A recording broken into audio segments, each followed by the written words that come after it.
Assalamualaikum warahmatullahi wabarakatuh. Alhamdulillah, wassalatu wassalamu ala rasulillah wa ala alihi wa sahbihi wa mawala.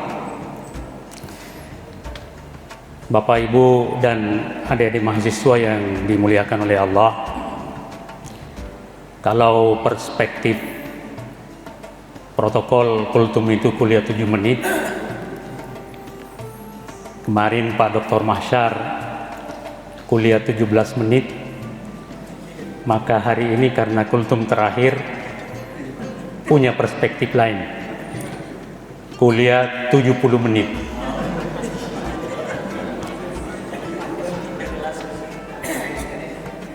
Tetapi karena pembahasannya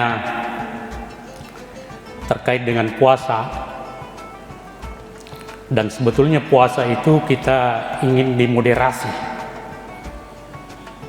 Kalau meminjam istilahnya Cak Nun, puasa itu metode untuk menarik manusia dari garis lebih ke garis kurang agar ia menemukan titik tengah. Kemudian yang lain beliau mengatakan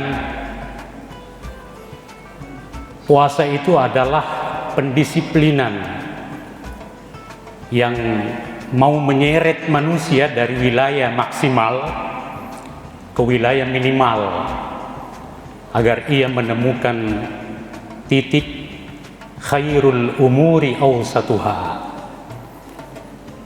Karena itu kultumnya, saya kira kita pakai kultumnya perspektif Pak Dr. Mahsyar 17 menit. Hari ini saya hanya ingin menyampaikan ada ayat di dalam Al-Quran dalam suratul Ahqaf ayat 20, potongan ayat Allah Subhanahu wa ta'ala menyampaikan bagaimana nasib orang-orang kafir di hari kiamat nanti ketika dihadapkan di neraka, lalu kemudian disampaikan kepada mereka, adhabtum tayyibatikum fi hayatikumud dunya wastamta'tum biha. Apa artinya ayat ini? Nanti orang-orang kafir akan disampaikan kepada mereka, kamu telah menghabiskan rezeki yang baik dalam kehidupan duniamu dan kamu telah bersenang-senang dengannya di dunia maksudnya. Karena itu ayat ini yang membuat Sayyidina Umar Ibnul Khattab seringkali menunda kesenangan dunianya karena membaca dan menyadari ayat ini. Bahkan beliau mengatakan, lau syi'tu lakuntu atyabukum ta'aman. Andai kata saya mau, saya ini bisa lebih bergizi, lebih lezat makananku dibanding kalian. Tetapi kenapa Umar bin Khattab menunda itu? Jawabannya karena Umar bin Khattab mau menikmatinya di surga nanti. Bahkan beliau mengatakan, walau syi'tu lakuntu ahsanukum libasa. Saya ini, andai kata saya mau, karena saya khalifah, saya presiden, saya bisa lebih bagus pakaianku dibanding kalian. Tetapi kenapa saya membatasi untuk tidak seperti itu? Maka jawabannya, saya mau jangan sampai kalau saya sudah nikmati di dunia, saya tidak nikmati nanti di akhirat. Saya bisa memberi contoh. Khamar di dunia diharamkan, sutra bagi laki-laki diharamkan, tetapi nanti kita bisa nikmati di surga. Jadi kalau ada yang mengatakan khamar itu satu-satunya alasan karena bisa merusak, ternyata tidak. Jadi sebenarnya intinya kita mau ditarik dari wilayah maksimal tadi, ditarik dari garis lebih. Nah, puasa ini kan kita mau dihentikan sejenak untuk tidak makan siang, tidak minum, tidak melakukan hal-hal yang membatalkan puasa di siang hari. Karena itu saya memberi judul kultum ini Traffic Light Kehidupan dan Portal Puasa. Oke. Kita lihat ada portal di sini yang Pak Dekan tiap hari buka tutup. Sebenarnya itu adalah substansi dan esensi puasa. Jadi kita ini dalam agama, karena dalam bahasa Arab agama itu disebut ad-din. Ad-din itu adalah keteraturan. Dan ada syariah. Syariah itu jalan.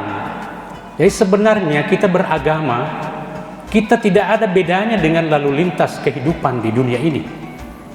Dan andai kata tidak ada portal, tidak ada traffic light, tidak ada lampu merah yang mengatur kita, maka kita akan bertabrakan dengan yang lainnya.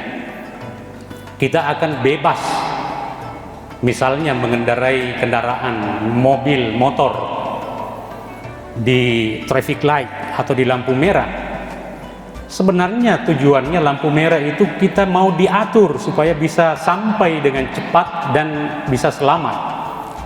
Kita tidak bisa membayangkan andai kata ada lampu merah kemudian semua tidak mematuhi itu, pasti akan terjadi tabrakan dan urusannya tidak sesederhana yang dibayangkan. Polisi, waktu tersita, padahal kita hanya dihentikan paling 1 menit.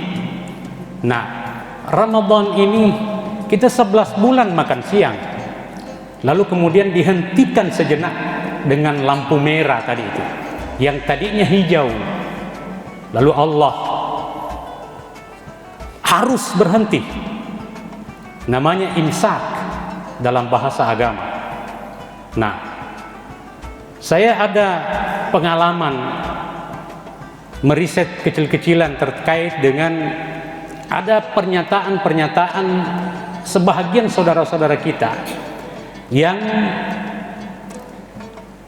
mengatakan bahwa agama ini terlalu banyak aturannya, terlalu banyak haramnya, terlalu banyak larangan-larangannya. Padahal saya mendengar Pak Quraish Shihab mengatakan begini, sebenarnya larangan itu kalau disandingkan dengan perintah, maka justru larangan itu sangat mudah untuk kita tinggalkan dibanding melaksanakan perintah. Oke. Mengapa? Karena perintah itu butuh energi, sementara larangan selain agak kurang energinya, biar pasif saja kita sudah mampu menghindari larangan itu. Ya, saya contohkan, misalnya remote ini saya minta ke salah satu anak mahasantri untuk memenuhi perintah dan larangan saya, dan saya yakin jamaah pasti mengiyakan itu, bahwa ternyata larangan itu sangat mudah untuk kita tinggalkan dibanding melaksanakan perintah. Saya mau tes satu yang Fakhrudin mungkin ya, Ustadz. Ini kebetulan Ustadz di Ma'had Al-Jami'ah. Tidak apa-apalah sekali-kali kerjain juga Ustadz. Ya. Sesama Ustadz saling mengerjai juga Bapak. Nanda, Fakhrudin, ambil ini nak. Ini perintah dari Direktur Ma'had Al-Jami'ah. Ambil. Oke. Berdiri dulu sebentar. Ya, silakan duduk.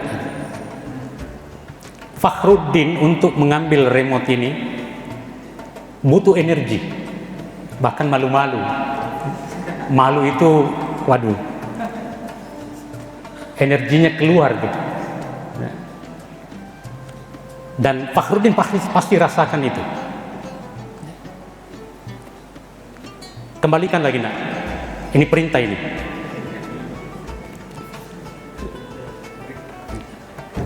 Oke. Demikian beratnya melakukan perintah. Bahkan sampai malu. Malu-malu lah, malu-malu kucing. Tapi Fakhruddin, saya larang ke anak Ananda Fakhruddin untuk mengambil remote ini. Jangan ambil remote ini, Fakhruddin. Fakhruddin duduk saja di situ dan senyum-senyum, tidak malu-malu. Ya, senyum kayak pengantin baru yang baru-baru ketemu dengan mertuanya. Larangan sudah terpenuhi untuk tidak diambil remote. Demikian puasa. Puasa ini kita dilarang untuk tidak makan, tidak minum.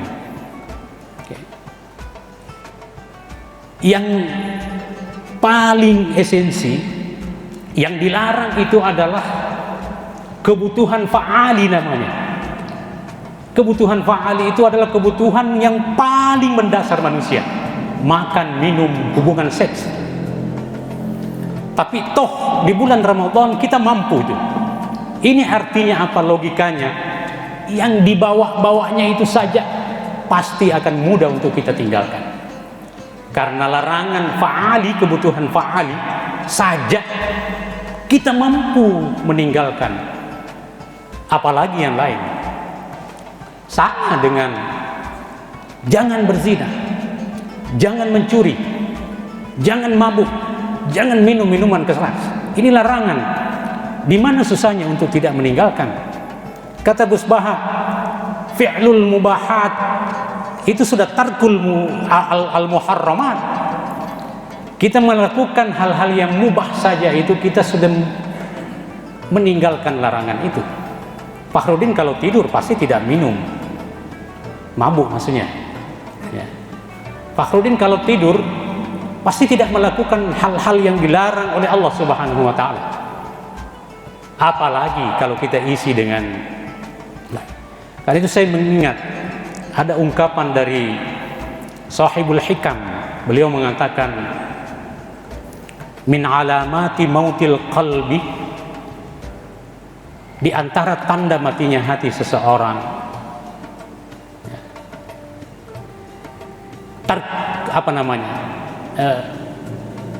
min alamati mautil qalbi adamul huzni ala ma fataka minal muwafaqat atau muwafiqat. Jadi tanda kalau hati tak mati itu, kata Sahibul Hikam, adalah tidak adanya perasaan sedih kalau ketinggalan melakukan kebaikan-kebaikan. Saya melihat Pak Ustadz Muhammad Ismail, prodi unggul ini bisa menjadi contoh beliau. Ketua-ketua prodi ini misalnya contoh ya, termasuk Direktur Ma'had al-Jami'ah, setiap hari perlu ada renungan untuk membuat sedih.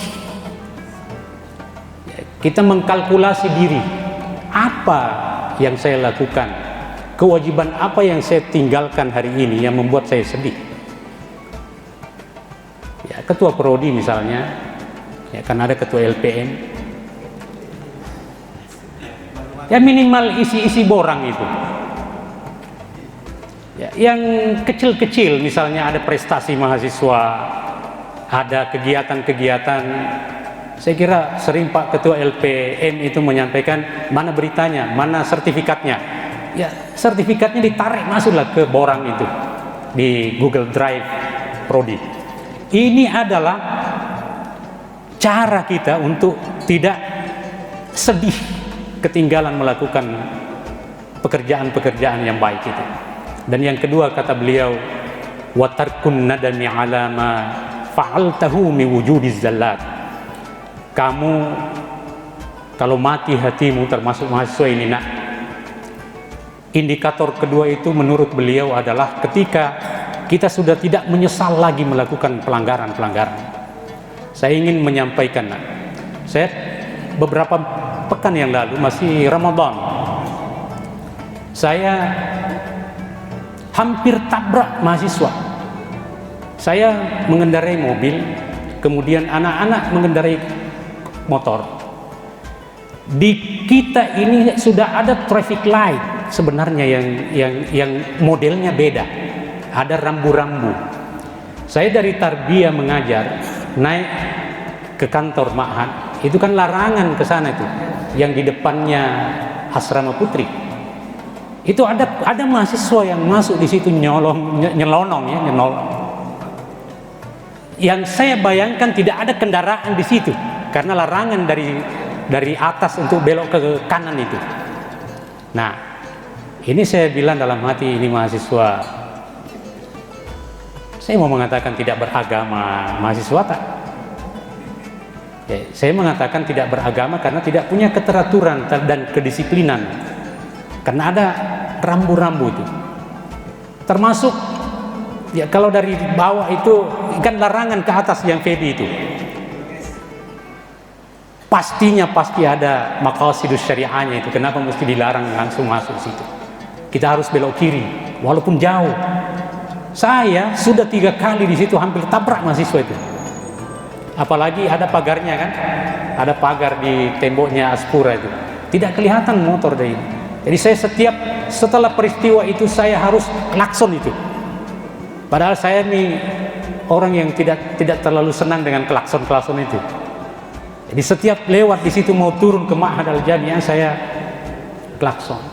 Kenapa? Karena anak-anak kita seolah-olah tidak ada larangan. Padahal Allah sudah mengatakan puasa ini sebenarnya kita hanya diminta untuk berhenti sejenak, namanya imsak, min tulu'il fajri ila ghurubis syams, dari terbit fajar shadiq subuh sampai terbenamnya matahari. Ya. Minum kalau siang dilarang, tapi kalau sudah maghrib silahkan minum. Kalau ada istrinya Nur Hadi, ya, setelah subuh dilarang sampai maghrib, ya. Tapi jangan juga langsung buka Hadi, ya. Nanti sudah sholat tarawih, ya. Ya. Ini namanya imsak sementara. Nah ini yang kalau ini yang kita jabarkan dalam kehidupan kita, terutama di kampus, anak-anak mahasiswa, kode etik, jangan selalu hanya pendapatnya sendiri. Ini tidak benar, ini masa sih ada hubungannya nuntut ilmu dengan rambut gondrong, ya? Ada yang begitu. Kalau saya tanya, hanya jawabannya saya hanya mengatakan ada aturannya, nah. Ada ayatnya. Nah, kalau mau berdebat apakah orang yang gondrong itu masih lebih tidak bagus dibanding yang tidak, itu bukan di situ debatnya. Yang kita debatnya ini karena ada aturannya yang kita sudah sepakati, ya. Sejelek-jelek aturan kalau disepakati, mari kita jalankan bersama. Adik-adik mahasiswa ya ada juga yang kreatif, panjang rambutnya digulung-gulung, ya, pakai topi dan seterusnya, bahkan pakai jubah juga, pakai songkok. Nah, ini sebenarnya apa? Kalau esensi dan substansi puasa itu tidak mengakar, tidak terinternalisasi dalam diri kita, yakin dan percaya bahwa puasa ini hanya berhenti sejenak dalam formalitas. Karena itu dalam Al-Quran terakhir itu ada istilah siyam dan saum. Siyam itu anak-anak bisa, tapi saum ini yang paling berat. Bagaimana kita beranjak dari puasa fikih ke puasa rohani, puasa syariat ke puasa hakikat, ya. Jadi imsaknya mari kita jabarkan dalam kehidupan kita sesuai dengan tupoksi kita masing-masing. Dan mari kita menyadari semua materi yang sudah disampaikan oleh para penceramah sebelum saya, mulai dari Pak Rektor sampai ke Pak Masyar kemarin. Kalau itu yang kita jadikan pedoman, saya kira seperti ungkapan Imam Al-Ghazali, andai kata tidak ada surah lagi yang turun kecuali hanya suratul Asr, maka cukuplah suratul Asr itu untuk menuntun kita untuk selamat dunia dan akhirat dalam mengarungi lalu lintas kehidupan di dunia ini untuk sampai bertemu dengan Allah Subhanahu wa taala. Saya kira ini mudah-mudahan ada manfaatnya. Hadanallahu wa iyyakum ajma'in. Wa ma taufiquna illa billah. Wallahul muwaffiq ila aqwamit thariq. Wassalamu alaikum warahmatullahi wabarakatuh.